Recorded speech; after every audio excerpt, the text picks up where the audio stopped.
My wife said if her ex had chosen her instead of his addictions, they would still be together. But now I have chosen something better than her, divorce. I am 38 years old and have been married to my wife, Grace, 37, for 14 years. We have known each other since we were teenagers. We practically grew up together. We have two wonderful children, Madison, 13, and Mason, 11, who are the light of our lives. I always thought we had a solid marriage based on trust and mutual love, but something came out this weekend that has made me question everything. Last Friday, Grace and I were invited to a high school alumni reunion. It was an adult-only event, so we left the children with my parents.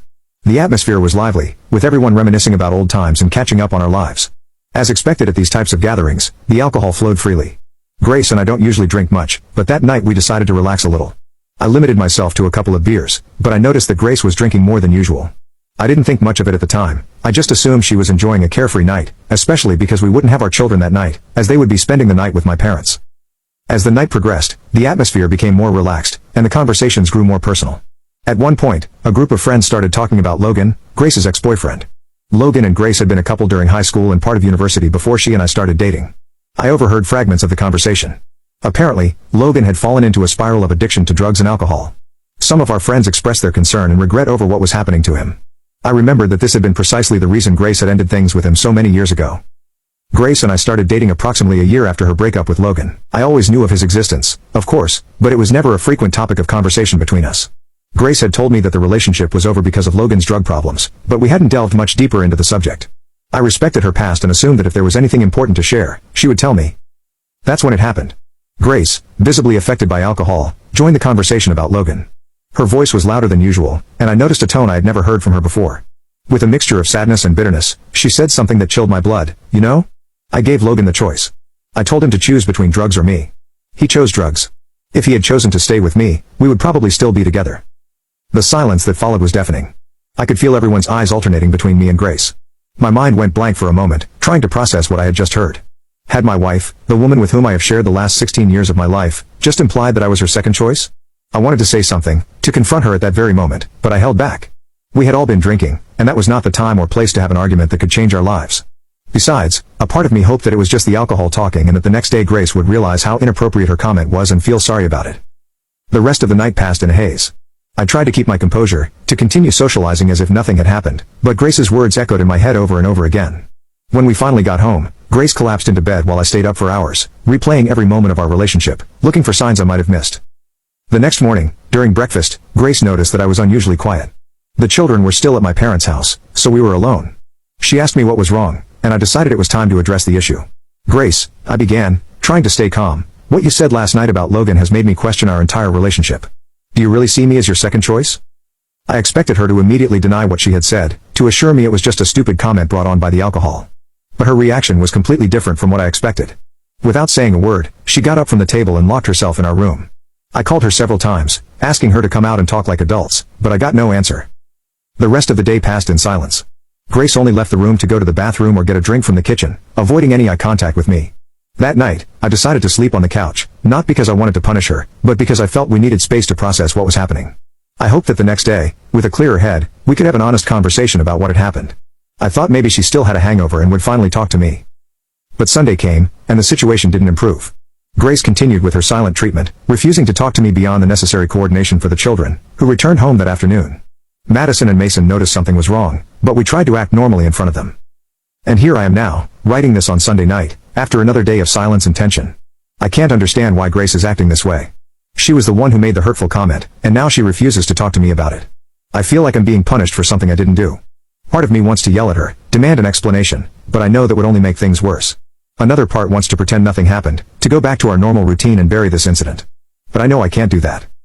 Her comment has opened a Pandora's box of insecurities and doubts that I can't simply ignore. Have I really been just a replacement all these years? Our life together, our children, our shared dreams, has all of that just been a plan B for her? And if Logan had quit drugs, would Grace have run back into his arms? I know that 16 years of marriage can't be summed up in a single comment made under the influence of alcohol.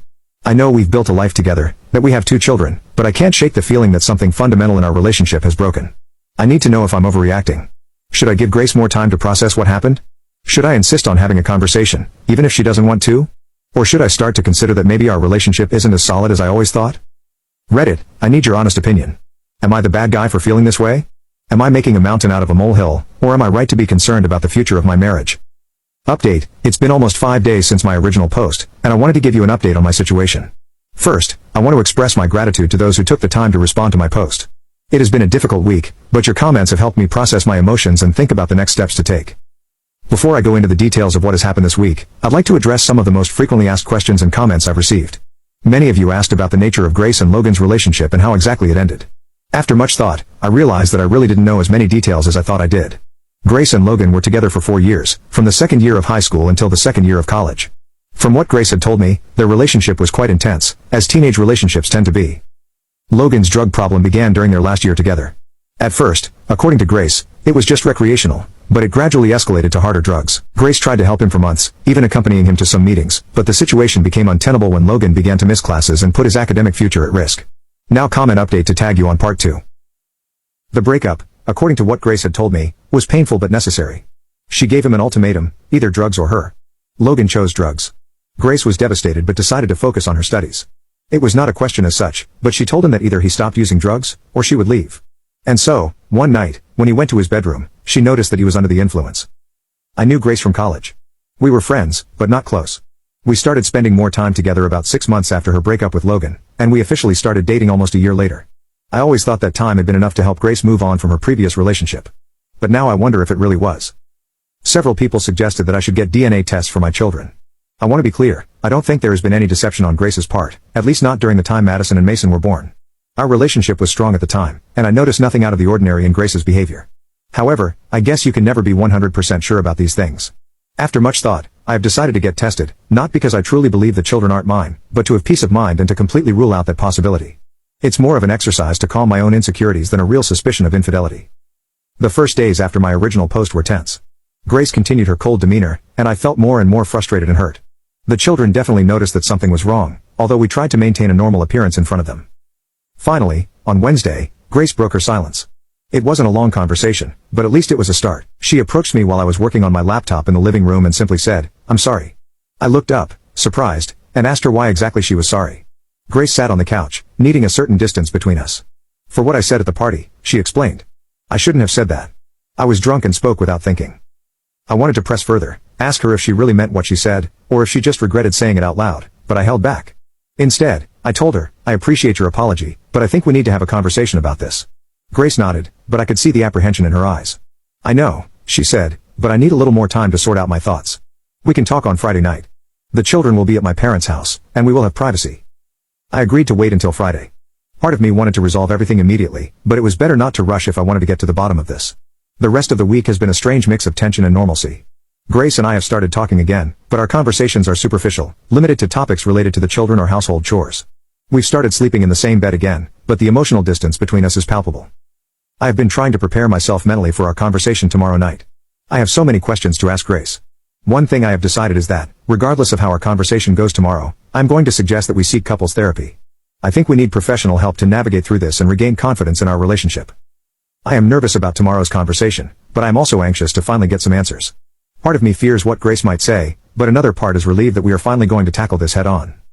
Thank you again for all your support. I promise I will give you another update after our conversation. If you have any advice on how to approach this conversation or what specific questions I should ask, I would appreciate it very much. Of course, I don't have much time to read them, since tomorrow I will be working and then preparing for the conversation, but I will try to read the comments during work. Some have asked about Logan and his current situation. From what I know, he continues to struggle with his addictions. Neither Grace nor I have had direct contact with him in years, but occasionally we hear news through mutual friends. The last time we heard from him, he was trying to rehabilitate, but it appears he has relapsed. As for our work, Grace and I both have stable careers. I work in technology, and Grace is a high school teacher. Financially, we are doing well, which is a relief considering everything else that is happening. Some have suggested that I should consult a lawyer, just to be prepared. I am considering it, along with many other options, although I hope we don't get to that point. It has been a few days since my last update, and as promised, I am here to tell you what has happened. The conversation with Grace finally happened, but I regret to say that I don't feel any calmer. In fact, I am more worried than ever. On Friday night, after the children left for Grace's parents' house, we sat in the living room. The atmosphere was tense, neither of us really knew how to start. Finally, I decided to get straight to the point. "Grace," I said, "I need to understand what you meant by that comment about Logan. Do you really think you'd still be with him if he had chosen to stay with you?" Grace sighed deeply before responding. "Look," she began, "Logan was my first love. That makes it special in a way that is difficult to explain. But that doesn't mean that what we have, you and I, is not real or important. I was not satisfied with that answer. But am I your second choice? I insisted. And this is where things got frustrating. Grace began to give evasive answers that only increased my doubts. These aren't first or second choices, she said. Each relationship is unique. The past is the past. What matters is our present together. Why are you focusing so much on something I said while drunk? Every time I tried to get a direct answer, she found a way to avoid the question. This only increased my frustration and suspicions.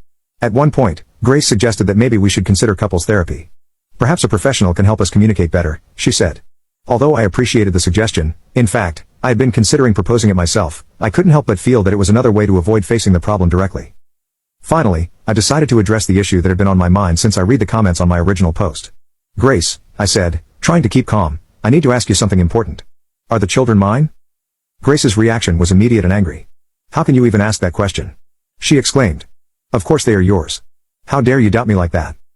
I tried to calm the situation. Look, I said, I'm not accusing you of anything. I just need to be sure. If the children are mine, then you won't have a problem with me getting a DNA test, right? Grace's expression changed from anger to something I couldn't completely decipher. If you take that test, she said in a low voice, then we will have a problem, because it will mean you don't trust me at all. That answer left me frozen. Grace, I said, trying to keep my composure, it's hard to trust you when your answers haven't been very convincing until now. With every minute I spend talking to you, I have more doubts, not fewer. Grace got up from the couch, visibly upset.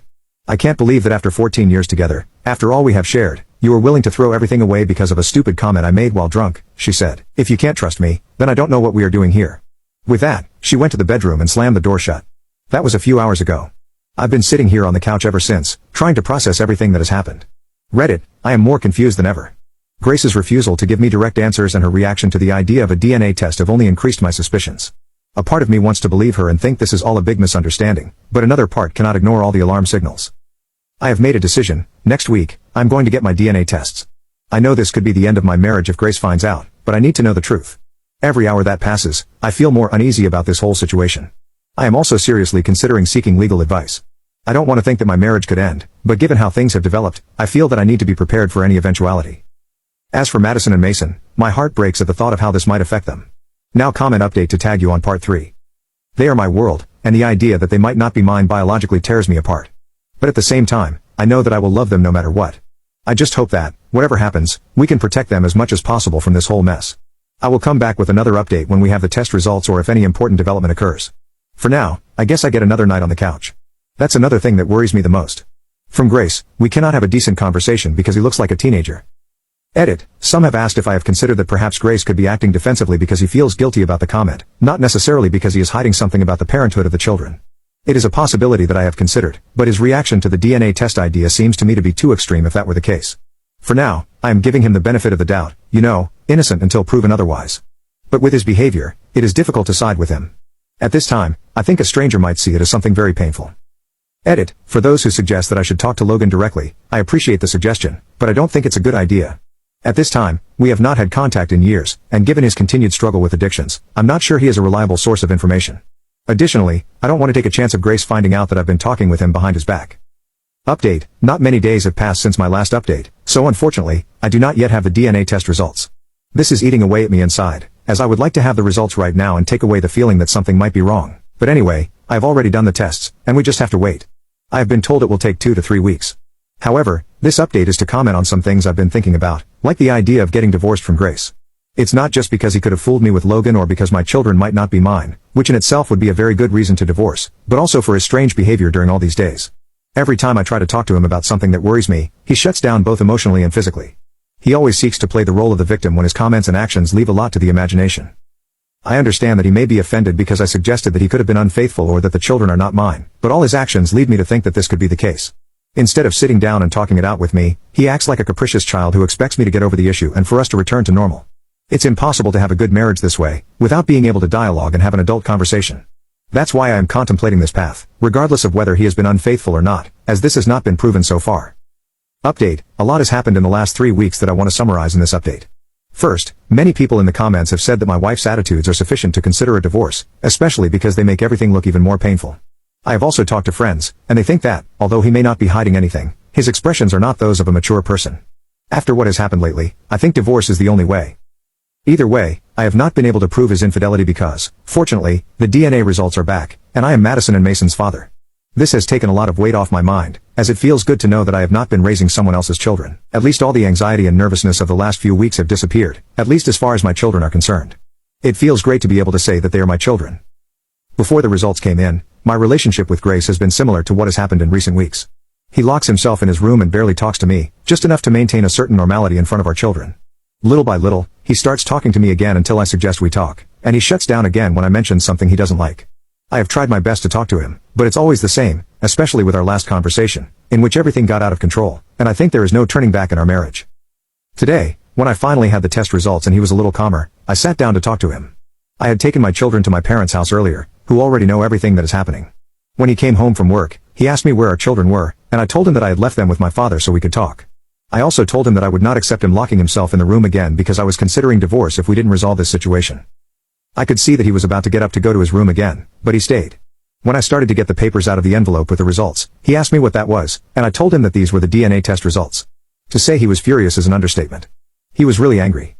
He started to yell at me that I couldn't do that and that I was a small man if I doubted her as a woman. He even took one of the ornaments we had on the coffee table and threw it against the wall. Despite all the spectacle, the strange thing is that he didn't run to the room. It was as if he was waiting to see the results. Finally, when he calmed down, I told him the result, and I couldn't guess if his expression was one of relief or not, for he was still very angry. Then he asked me if I was happy with what I did, doubting his wife. I answered no, that I would have preferred to talk things out, but in the last few weeks, she has been impossible to deal with, and I had no other way but this. Then he said that now that we had left this behind, it was time for me to behave like a decent person, and that finally, we could return to the way we were before. I replied that the test only solved one of the many problems we had, and that this did not change his behavior. That's when he got angry again and started yelling at me. I feel that I did well to get my children out of the house because it's something I don't want them to have seen. He told me that if I wanted to divorce him, it was fine, that I was not a real man anyway because I couldn't handle a comment. This is ironic because he can't even handle an adult conversation. If he doesn't hide to avoid talking things out, he becomes aggressive and violent. He then said something else, that he wished his ex had chosen her instead of drugs, because that way he wouldn't have ended up with a loser like me.